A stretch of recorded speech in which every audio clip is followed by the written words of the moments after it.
Accountability in government.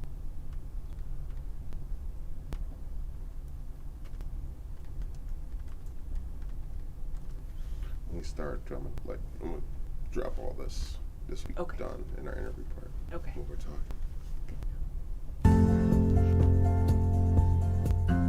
Rise and shine. Pour yourself a cup of coffee and tune in to Good Morning Aurora. News, weather, and really cool interviews. Monday through Friday from 8 to 9 a.m.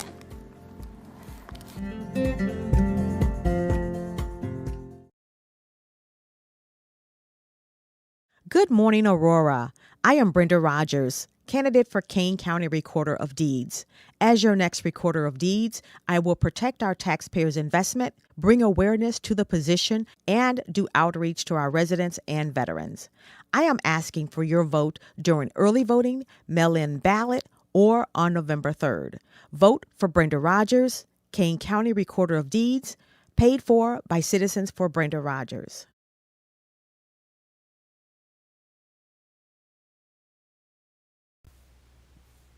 Accountability in government is not a nice to have, it's a must have. That's why I'm voting for Tracy Miller for Kane County Board, District 4. As a mother and businesswoman, she understands the middle class.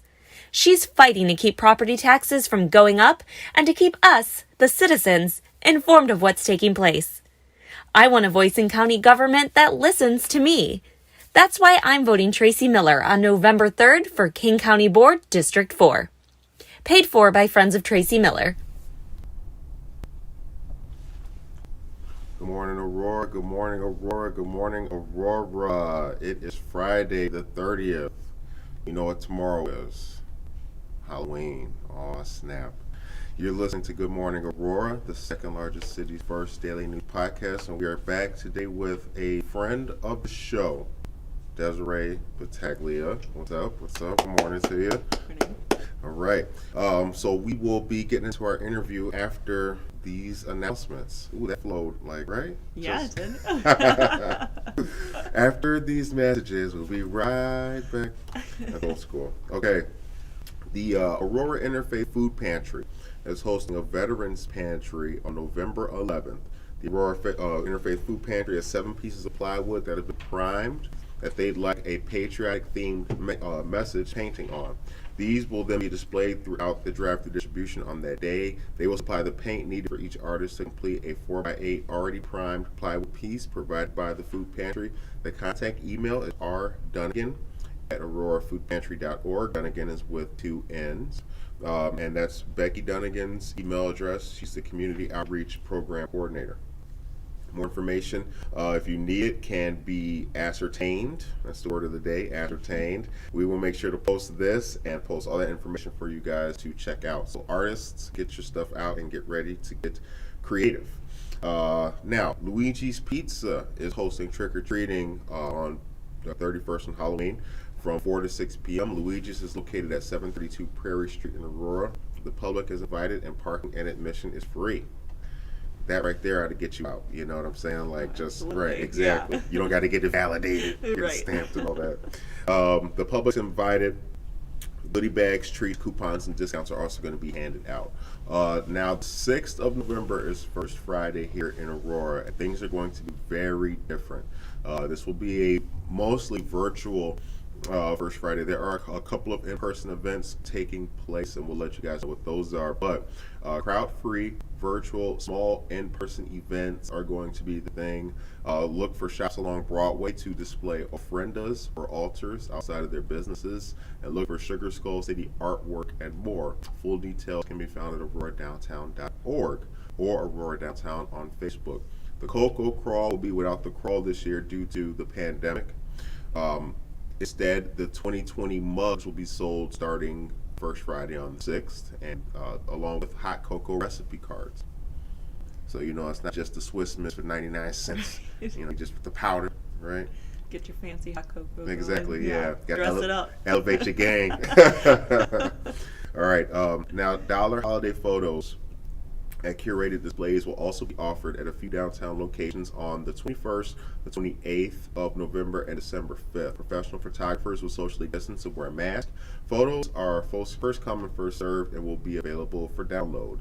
Information on that can also be found at auroradowntown.org. Also on First Friday, November 6th, Cottonseed and Visual Arts are coming together to present live music, raffles, and refreshment from 5 to 9 p.m. There will be lots of fun, and you can also see the photographical exhibit on display featuring photographers such as Gary Bonnick, Victoria Lunacek, Ivan Carmona, Amy Nelson Photography, and John Cornelison. This will be at Cottonseed Creative Exchange, which is located at 8 North Broadway in downtown Aurora. Shout out to Cottonseed and Yvonne. What up? Navy veteran, businesswoman, the whole shebang over there. Go to Cottonseed. Good Morning Aurora mugs can be found there coming soon. Just let y'all know that right now. Let y'all know that. It's all the gram. I'll have to get one of those. Yeah. The current temperature is 30 degrees. The high temperature today will be 43 degrees, and that high will be reached at about 2 o'clock p.m.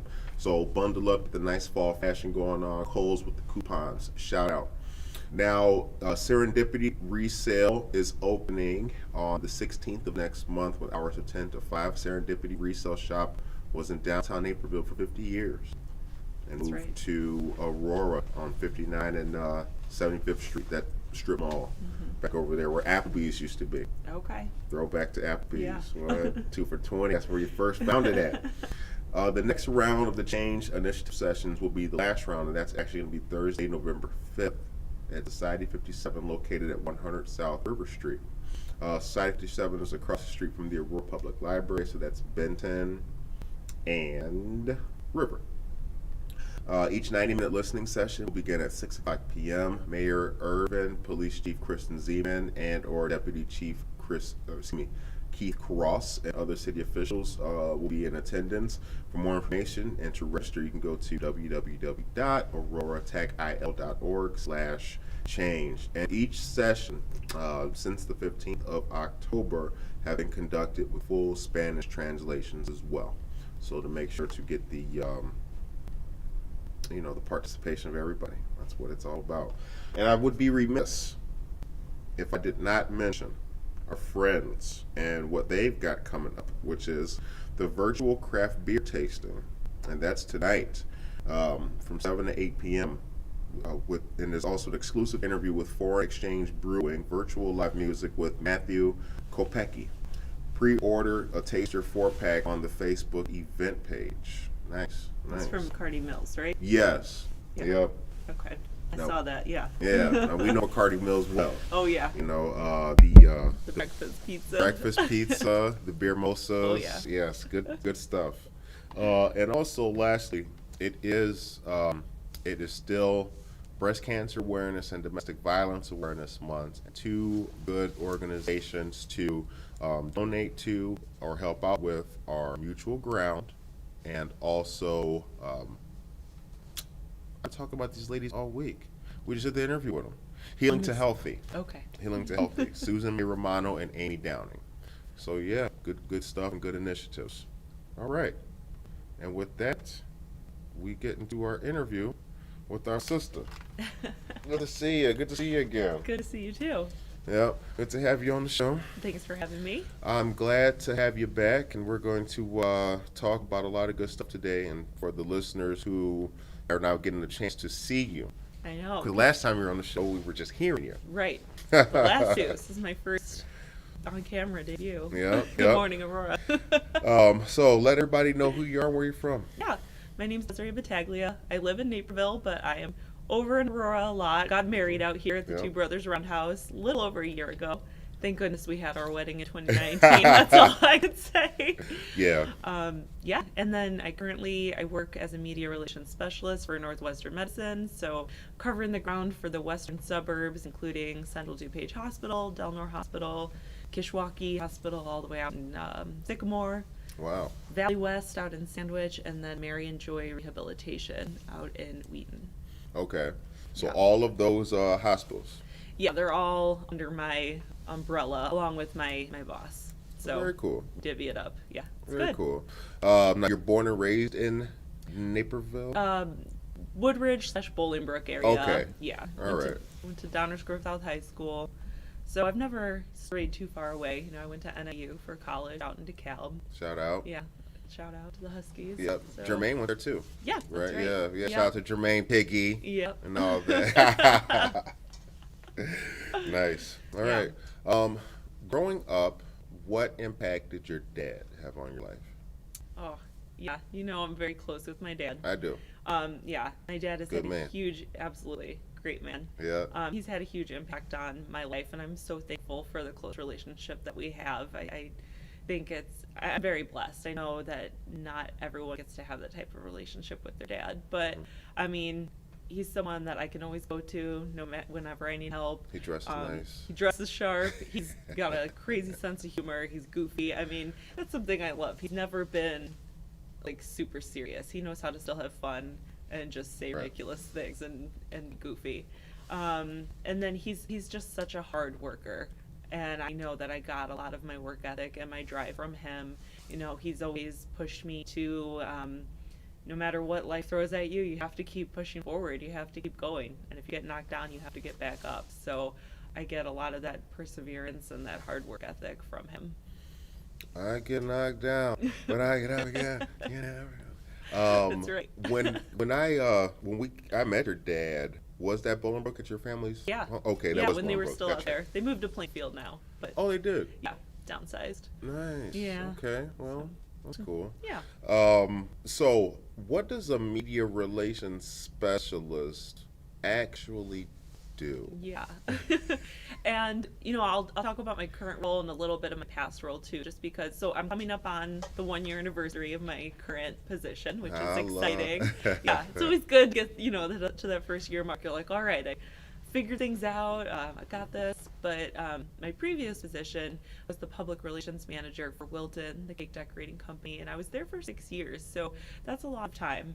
And there are certainly a lot of things that have translated to my position now. But obviously, it's very interesting to see, how did you go from a consumer packaged goods industry, focus on cake decorating, and then make a transition to a massive health system and go into healthcare? Yeah, it happened. I didn't even know what happened. Yeah. How's Wilton? Oh, Curtis Wilton. That's old. I know. I laugh.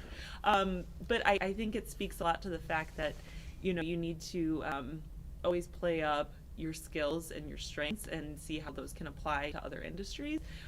Going back to your question about what do I actually do, so media relations, you can think of me as the middleman between the doctors, sometimes also the patients at Northwestern Medicine, and then the media. So it's my job to get their name out in the news, and that is local in a lot of instances, which is very important, just like, you know, what you're doing here with Good Morning Aurora. You want to keep the local community informed and let them know what's in their own backyard. And that can be also Chicago media, so I've worked with the Chicago TV stations, and then also national as well. So collectively as a team, I work on a team of 8. There's the 2 of us, you know, dedicated to the Western region, but collectively our team gets all sorts of coverage on everything from, you know, Washington Post to CNN, the Today Show, NBC National, and then work with a lot of health-focused websites and websites like parents.com, because I work primarily with our pediatricians and then also our gynecologists focus on women's health. So women and children's are my areas of focus. Okay. So yeah, I'm just like, you know, getting our doctors and our experts, our nurses out in front of the media, letting people know what they do, what information they have to share, and then also highlighting patient stories, which I've really gotten to work on a lot more over the last few months, and I really enjoy that too. Yeah. Now, there was, if I'm not mistaken, from our earlier conversation, there is still the confidentiality aspect, so not all things are shown. We'll talk about that a little bit. Oh, sure, like patient privacy you're Right. talking about? Right, Right. yeah. We're always, you know, respecting HIPAA. Right. That's important. Not forgetting about that. Yeah, so, I mean, typically, so one thing that comes to mind is there's a patient I worked with a couple months ago, and his story was so inspiring to me, and I really enjoyed the connection I made with him. And it's actually coming up on the 1-year anniversary for him of a fall that happened to him at home. And that fall caused a spinal cord injury, a severe one in his neck that required surgery and months of, you know, physical rehab through that. So basically our staff at Mary and Joy, since I work for Northwestern, they reached out and they said, like, I think this patient would make for a really good story. It's something that people would be interested in. So then at that point, since I'm a representative of NM, I contact them, ask if they're open to speaking to me, and if yes, then there's a consent form that they sign that spells Gotcha. Everything out. So yeah, all good right. there. We got the T's crossed, the I's dotted. I know all you that. got. Yeah. I know you are. Yeah. Now, what's it like? You said getting the doctors and nurses in front of the camera. Is it a struggle? Has it been a struggle? Or are they reluctant to talk? It depends. There's some that are more excited about media than others. So it's all different types of media. So some will be on camera. Some are more comfortable with, me just talking to them on the phone and recording their responses. Right. Or maybe they're writing it out themselves via email and I send it off to the source. And all of that's fine.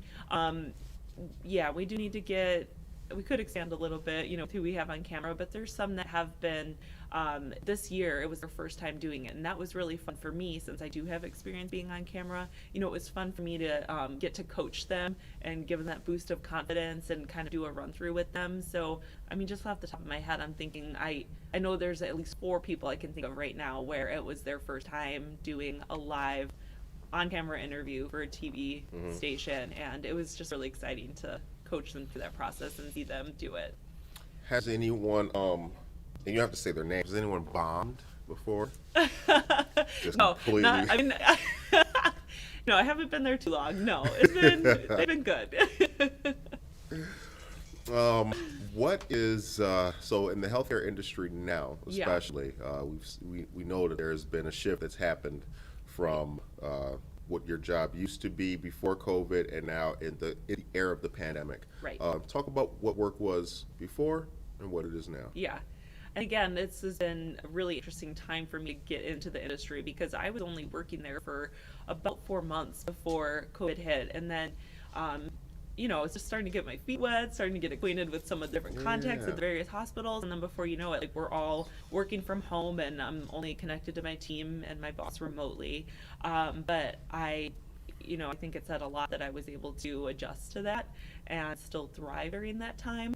So we'll say, first of all, pretend like COVID, doesn't exist, never happened. My job was and still is, it's just taken a step back for now, is to focus on, like I said, those pediatrics service lines, women and children's. I also do work with our dermatologists and then also general surgery. So the goal there was to, find out about any trending stories, any awareness months, that we would need to tie into, like for dermatology, like melanoma awareness and things like that.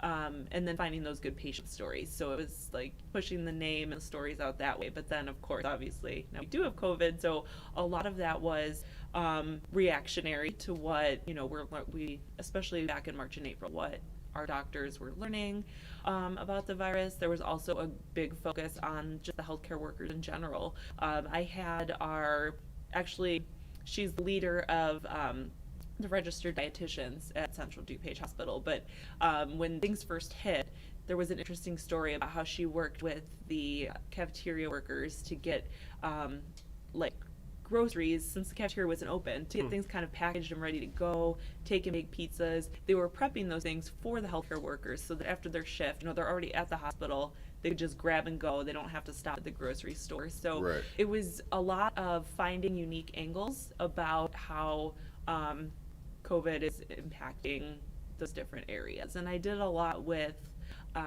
so we have this team of wonderful people called child life specialists. I never knew what they did before working there, but they really help. They work with a lot of kids that have cancer and other really difficult illnesses, terminal illnesses, and they help them understand what's going on.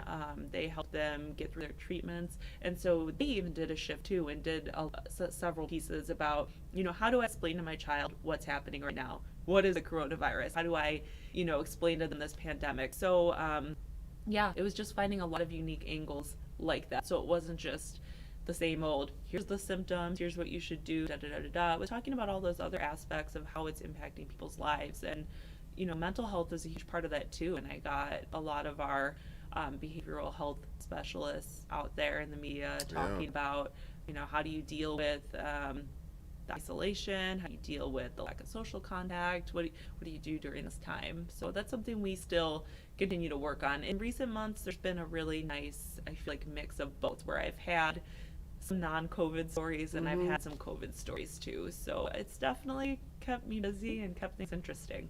Nice. Good, yeah. How has COVID impacted you personally?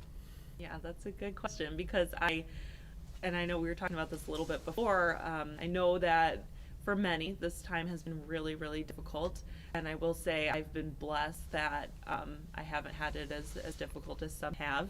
And I feel like I've experienced a lot of personal growth during this time. And I feel like even if this year has been, and especially COVID, has been really difficult on you, everybody still needs to look for the blessings that are still there, and also look at ways this time can help you either learn something about yourself or change and grow in another way. So I would say for me, there's been a few different things. First off, pre-COVID, Curtis, it's like I'm always busy every weekend. There's always things on the calendar, always people to see, places to go, and obviously that's forced me to take a step back, and it's been a really nice breath of fresh air, honestly. Yeah. And so that's something I want to make sure I continue to focus on once we return to normalcy, to not overload myself and constantly say yes to so many things that are just packing that calendar so much and kind of wearing you down after a while. If you don't take any time to reset and just have some time to yourself, that can get really exhausting. I'd also say this time helped me recenter with cooking. It was something that I would say last year for sure my husband and I got really lazy about. We were dining out a lot more, and just getting back into the kitchen, finding some recipes that we really like, and just eating healthier has been a really big priority this year. Right. And exercise too. I've had a really interesting shift with that. I've always been an active person, as you know, and I've been running for the last 10 years, doing half marathons pretty regularly each year, and I had a hip injury to deal with from that, and I'm almost done with physical therapy for it, but that injury has also made me have to change my thought about exercise and realize not every workout has to be, all out, dripping with sweat, completely out of breath, exhaustive exercise. There's things I've rediscovered this year, like just walking and biking and some different at-home workouts, and I've really come to enjoy those and see that you should always honor what it is your body needs. So if that's just taking a walk, that's still amazing for your mental health, for your physical health. It's still getting the heart rate up. It's getting your body moving instead of sitting all day. So that's some ways that it's affected me personally. I feel like I've just had it's been a really good time to reconnect with myself and recognize what my needs are and grow and become healthier. When last we talked as well, you had presented me with an article that talked about, I think it was called COVID fatigue. Yes. And the idea was that people had become so used to being in the pandemic and being at home and what have you, wearing pajamas all day, to where now they were fatigued by it. They were starting to stop their safe practices. Right, letting their guard down some, yeah. Now we find ourselves in the, for Kane and DuPage counties, I believe, we find ourselves in mitigation now because cases have risen. Did we fail as people to take it seriously? No, I don't think so. And I'm not, speaking as a medical expert, but I'm speaking off of what I know based on the interviews I've had the opportunity to do with our physicians and what I've read. But it's just, the weather's turned colder now, so we're forced to be indoors more. And this is what they've been predicting. They've said they think fall and winter we'll see another surge in cases, and that's what we're seeing right now. And they have talked a lot too about COVID fatigue, and I think we see it.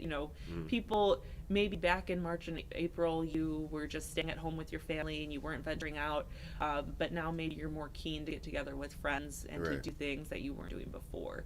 I think we also see it even with, and this is not me casting judgment in any way on their decisions, but back in March and April, when restaurants were told they couldn't be open, it was like, okay, this is what was said, so we can't be open.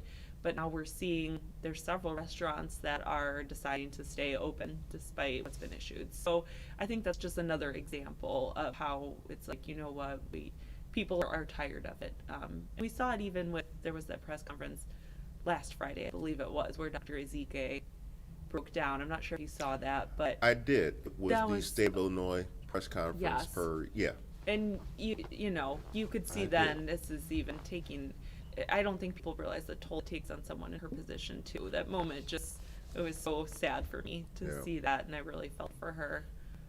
Because you know, like, and especially at that moment, that was real for her. Yeah. You know, that was serious. Yeah, and I think it struck a chord with a lot of people to be able to see that. Yeah. Yeah. What's the key to media relations, or is there one? Yes, relationships. And I like that you asked that question because it doesn't just apply to my job. I feel very strongly that it applies to everybody, no matter what industry you're in. So that's something I talked about. I referenced this a little bit earlier about how do you transition from one industry to the next. So I can get to that now. And I feel like those relationships, the relationship building skills are really what's important. And, you know, I explained when I interviewed for this job about how I had a track record of success with media for my previous company. And that was based on developing those relationships with the writers and editors and TV reporters over the years. And it's like, you know, that still translates. Even though this is a different industry and I'm talking about a different topic, you still need that foundation. So that's what really I've proven myself in the past year with the job there and focusing on that. And it's something that I find to be really important. With media relations specifically, you know, you want to be respectful of the media and of their time. I spoke last fall at NAU to their student PR group, and I just explained that, you know, if they ask for something, especially with how media, they're juggling so many things these days, and newsrooms, especially locally, are smaller than ever. And so you need to get them things in a timely manner. You need to be able to explain to them why this is something they should care about. You can't just expect that if you email, hey, here's like something you should cover, that they're going to do it. You have to make it worth their time and understand that it's relevant. But yeah, I mean, relationship building when it comes to your career is just so important. I would say it's one of the most important things. And that's played out time and time again for me in my career. Every position that I've had is because of networking, because I knew somebody that is able to, you know, there's so many with online job applications today, and I used to work in staffing too way back when at this point, but like, right? But you're you know, the recruiters, they're inundated with resumes. So to be able to have somebody at the organization say, hey, I know this person, they applied, I think they're worth taking a look at, it just gets you ahead of all that clutter and all that digital, you know, that digital mess. And helps you get ahead. Digital mess. Yeah. I love that. Digital mess. That was the greatest way to put that. I mean, I just remember, you know, when I was in recruiting, I would literally have an inbox of thousands of resumes, especially because I was recruiting for different industries.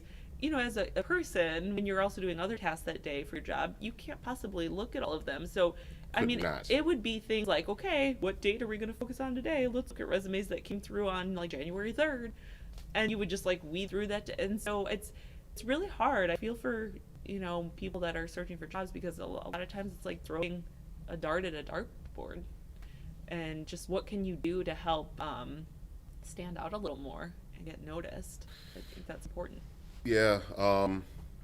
Yeah, shout out to Desiree. You got me my first professional job. Yeah. I know. Flashback. When we first met, you were working on your resume on a laptop. I was. Yep. And I was sitting in a bar working on my resume. Working on your resume. And I looked at it and I'm like, no, you got to email me this thing. I got to clean it up. We got too much going on here. And you know what? If it ain't broke, don't fix it. I've only made the structure. Yeah. The structure that you gave me. Yeah. I've kept, and it has been. I love it. Yeah. Yeah. The structure. Right. What it needs to be aesthetically pleasing. Yes. I need to, when I click on this bad boy, you got 5 seconds. It's so true. That's that's how it was with recruiting. You'd open it up, and if you don't want to look at it, it's very hard to see the messaging that's there. Right. So yeah. You got your mom's maiden name at the way bottom at your restaurants? No.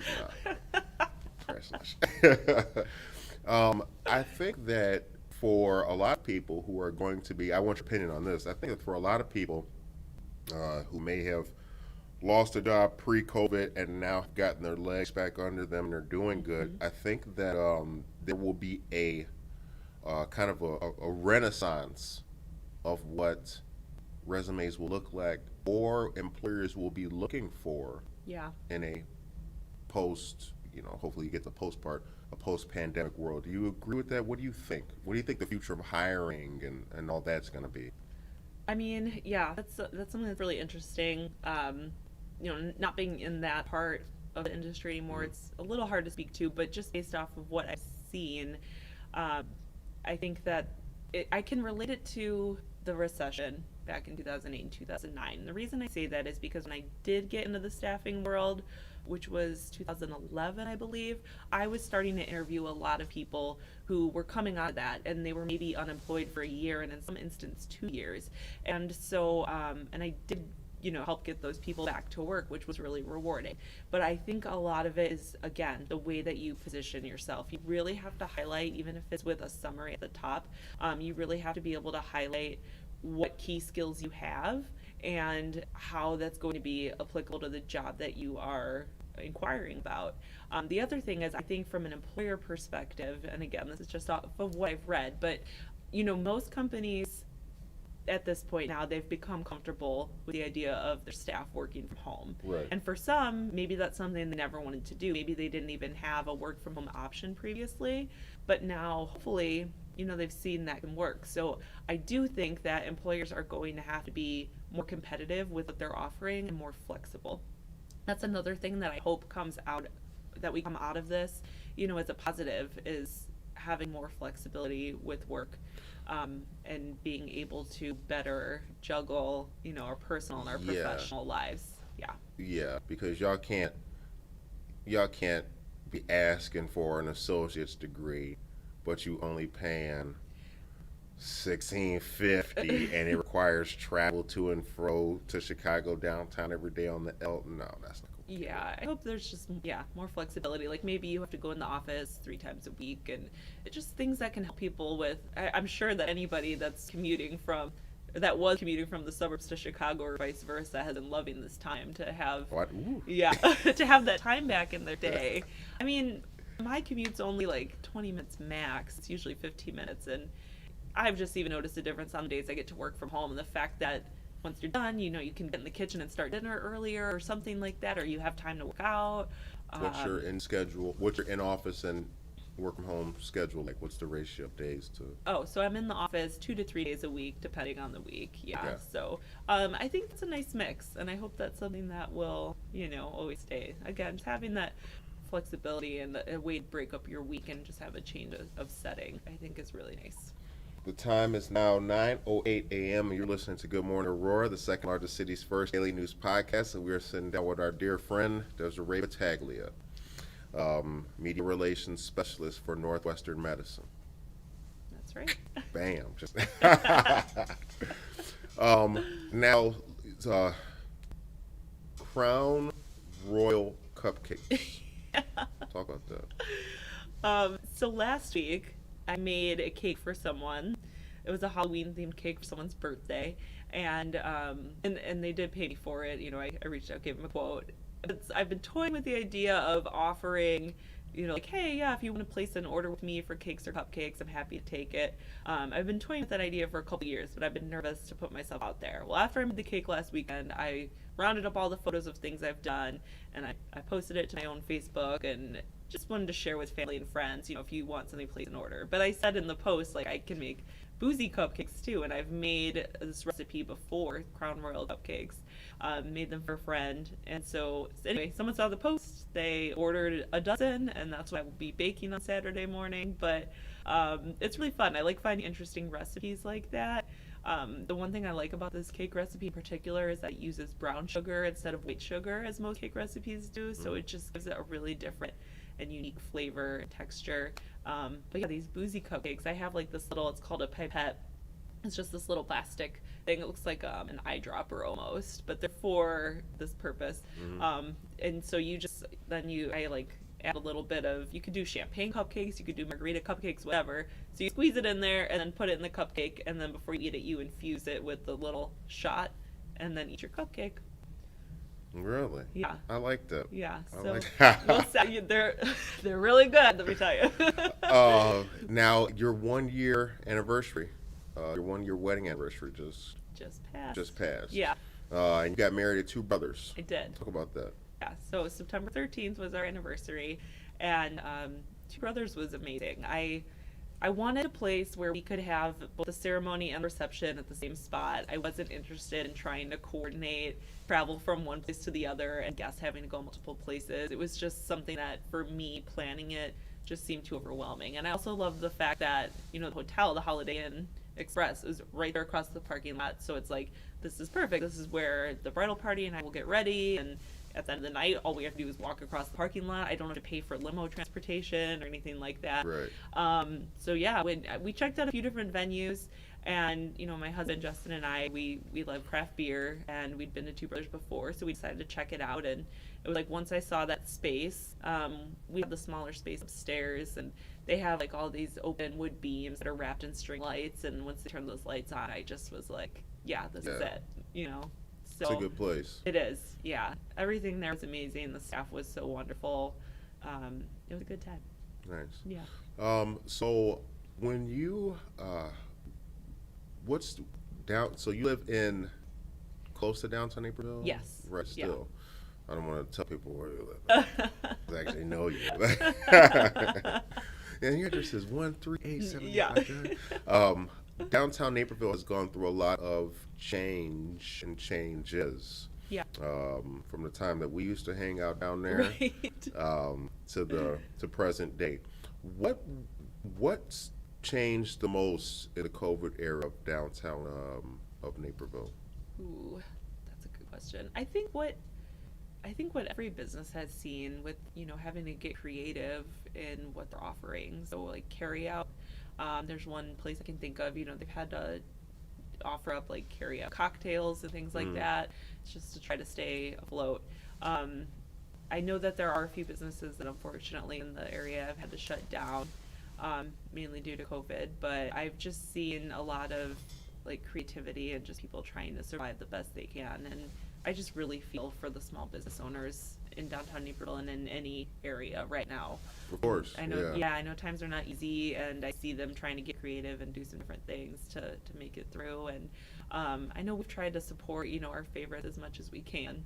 I mean, we had to scale it back some because at the start of all this, it was like, yeah, let's get takeout every day. We got to support this place. Yeah, like, After a while, gotta watch out, or your clothes aren't going to fit anymore. But I mean, Right. If everyone can do what they can, if that's buying a gift card to support a place that you want to use later or something, do what you're able to help see these businesses through. But there's been, over the years, I mean, even pre-COVID, we were talking about how they've developed that one section quite a bit. They've brought in some different restaurants, a coffee shop. what is Water Street down there, right? Yeah, the Water Street area in downtown Naperville. So yeah, I mean, it's seen some interesting changes. I think there's a big variety of food to choose from now, more so than there were in past years.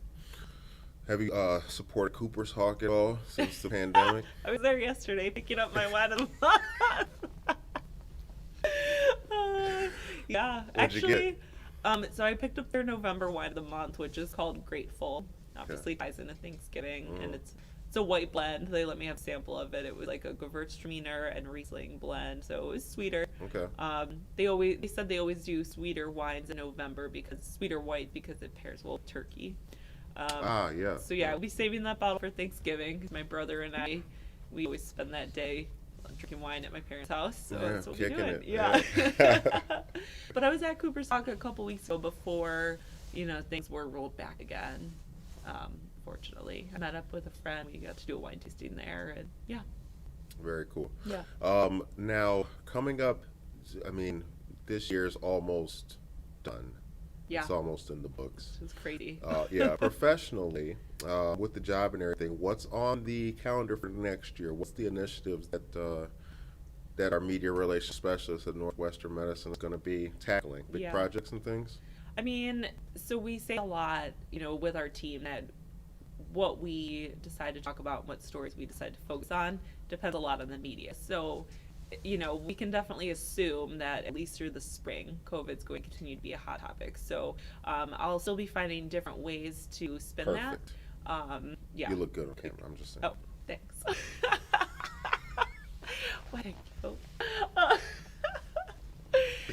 So we'll continue to present things that way. I know I mentioned to you, I just worked on a story that placed this week on parents.com about a virtual breastfeeding support group and Right. how the Del Nor Hospital took that online to still be able to offer that support to moms. So things like that where, we're having to find ways to still help people get the help and support that they need and the care that they need, but maybe in a different way so that they're not having to come in person.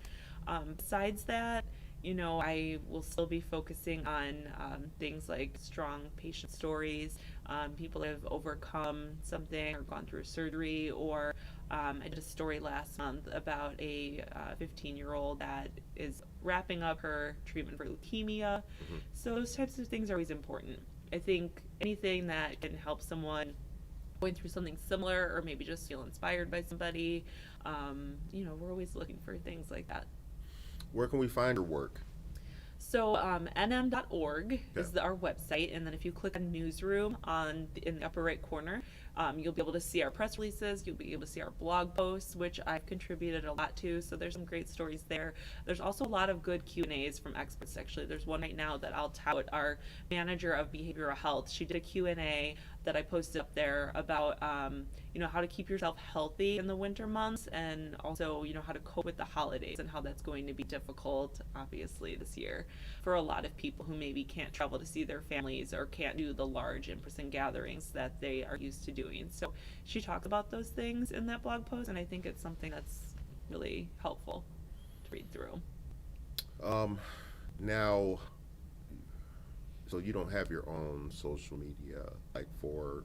Not for work, no. Okay. Yeah. All right, No, cool. Yeah. Everything would be tied to Northwestern Medicine. All right. So I didn't know if it was something like Connie Chung, at 827. I didn't Right, know that. yeah. I didn't know that. One thing I want to get from you is I want to get your opinion on where the country is at the moment. What is, yeah. That's a hard question. It is. But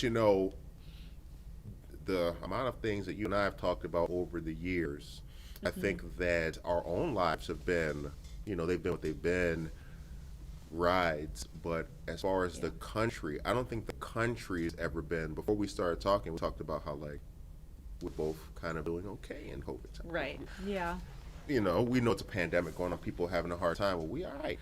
Right. But the country is not. What's your idea of where we are, where America is? What's your feeling? I think, and I again relate it a lot to 2008 and 9, which I graduated college in 2008, and that was just a really tough time for a lot of people in a different aspect with the recession. But that's a lot of people losing their homes and losing their work and going through really difficult times. So it's still a big struggle right now for many, but in a different way.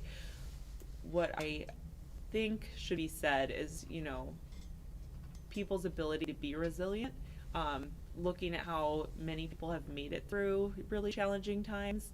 And I think everybody needs to hold themselves accountable and try to learn something through this time. So whether that be reading up more on social injustice, or educating themselves with things that are going on in their community that they maybe haven't looked at before. I think anything that we can do to educate ourselves more during this time, and then also just tap into our own strength and our own ability to persevere and to keep going, is what's really key. And I think that's what's going to see people moving forward. And then also just being kind is another thing. I think everybody having to wear masks out in public, I think it's really numbed us even more to just, what a smile used to mean, because you can't see people's faces anymore. You go to the store and everybody's wearing a mask and you just don't see the emotion from people. And I kind of feel like, we already were so much into our phones, into technology, and kind of losing that social connectedness with one another. And now we've literally masked that and you can't see it. So that's another aspect of the human connection that's been taken away. And I feel like because of all of that, and because of the less human interaction that we've had, I just feel like, and with everything that's going on in the world, in the country and in the world, I just feel like people are not nice. I see it all the time. Right. You know, I have a friend that posted something how she went to vote and she like witnessed a fight breaking out between two people about wearing a mask. And I mean, it just, yeah, we need to, I mean, that's the biggest thing right now. I think if people could start being more kind to one another, Yeah. that would go a long way in a lot of aspects right now. Yeah, I think there is definitely a breakdown in like the social fabric. Yeah. You That's a good know, way to put it. a significant breakdown and everything like that. I do believe, like you, that the country's at a bad place, and there's a lack of caring, and just that coming back would go a long way to you know, righting the ship, Yeah. so to speak. I mean, there's been a lot of emotional turbulence this year in many, many aspects. So it's been rough. Yeah, I hope the pandemic, you know, I hope things get better with the pandemic. We've got an election literally next week, and the year's not even done yet. So, Right. you know, who knows what other surprises are in store for us. I know that's the thing, right? It's like every time we hit the first of a new month, it's okay. What's this one going to bring? Yeah, exactly. Now, before we go, and for the final message, I did want to ask, do you, so you spend more time in Aurora now or recently, the last year or so, than ever before, right? Like you're Yeah, a I'd little say- bit more frequent in Aurora. I'd say so, yeah. Yeah. What are some of the things that you've noticed in Aurora, and what's your feeling about the movement of the city and how it's going? Yeah, I've noticed the downtown area, you know, being built up over the last 2 to 3 years. Yeah. Would you say it's about accurate? Yeah. Yeah. I think there's been a really nice and interesting mix of like restaurants and places like the Cardi Mills. I think is really cool. It's something that was needed in this area just to have some different. I know also some different shops that have come and set up in the area. So I would love to continue to see it develop down here. One thing I really like about, as I was driving through this morning even, one thing I really like about downtown Aurora is, you know, the river coming through and the bridges and a lot of the older look of these buildings. I think is something to really preserve, and to be able to see like this area built up and flourish is something that I would love Yeah. to see. Yeah. Oh hell yeah, Yeah. yeah. I like the fact, you know, because hanging out with you in Naperville and all that, you know, it's cool. I live in Aurora, so I do like the ability to like hang out with you here in my city. You know what I'm saying? And we hang out and all that. McCarty Mills was so fly. Oh yeah. Right before it got shut down. Damn, Devin, what up? That's the young guy that was there that day. Nice. So the show ends on a positive note. Did we forget anything before we get to? Yeah. Yeah, we did. We went a lot of places today. Yeah. Personally and professionally, what's Yeah. going on? So I'm glad you came back on the show for this. Yeah. Yeah, See, this me is an too. honor to have you on. Oh, so yeah. So glad to be on. The show ends on a positive note. What's your message for the people today? Not just the people of Aurora, the people of Naperville, Yeah. everybody. So something that's been on my mind a lot lately, and it's, you know, especially as we head into November, Thanksgiving month, is what can you reflect on? You know, what is it that you're grateful for? Because I think even for people who have had a really difficult year, and I know many who have seen horrible losses this year. I know moms who have lost children. I know people who have lost their spouse or their parent. And I know all of that is very, very hard. But I would say reflect and see what blessings do you have in your life that you can be thankful for. And I think one of the things, you know, COVID has taught me is the little things in life that we take for granted. And one of those main things just being your health. Like if you are healthy, you already have so much more than so many others. So looking at things like that, you know, do you have a home? Do you have, you know, is your heat on? Do you have access to food and water? Like the very simple things that I think a lot of people take for granted and don't realize a lot of people don't have. reflect on those things and be thankful. Like, yes, times are hard right now, and yes, there's a lot of challenges, but if you still have those fundamentals, you're doing a lot better than any.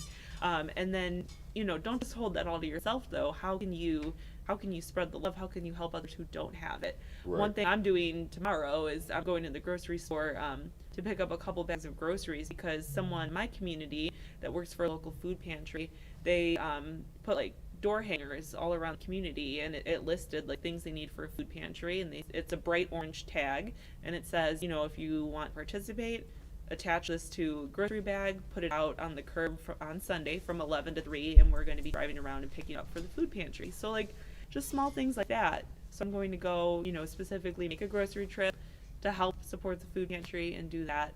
As we shift into this holiday season, again, knowing that the holidays are going to look different than they used to, still we really need to look at the things that we have, be grateful for them, and then see how we can help others who maybe don't have those things. So that's my positive message. It's a good message. That's Yeah. a really good message. Yeah. Thanks.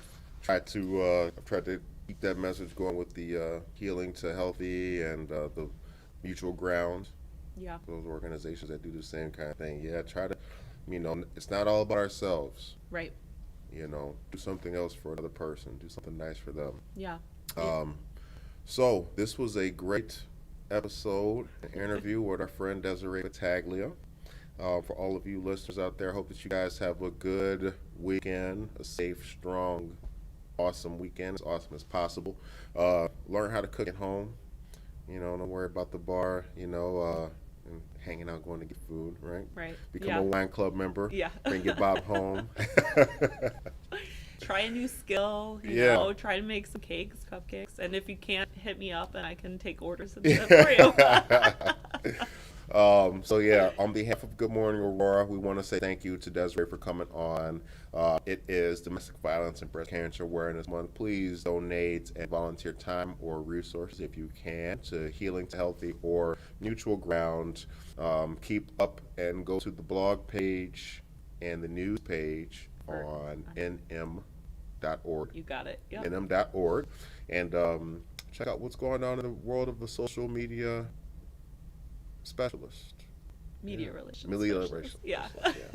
See, that's why I just do this off camera. Other than that, we hope that you guys have a blessed, safe, motivated weekend, and we will see you back here Monday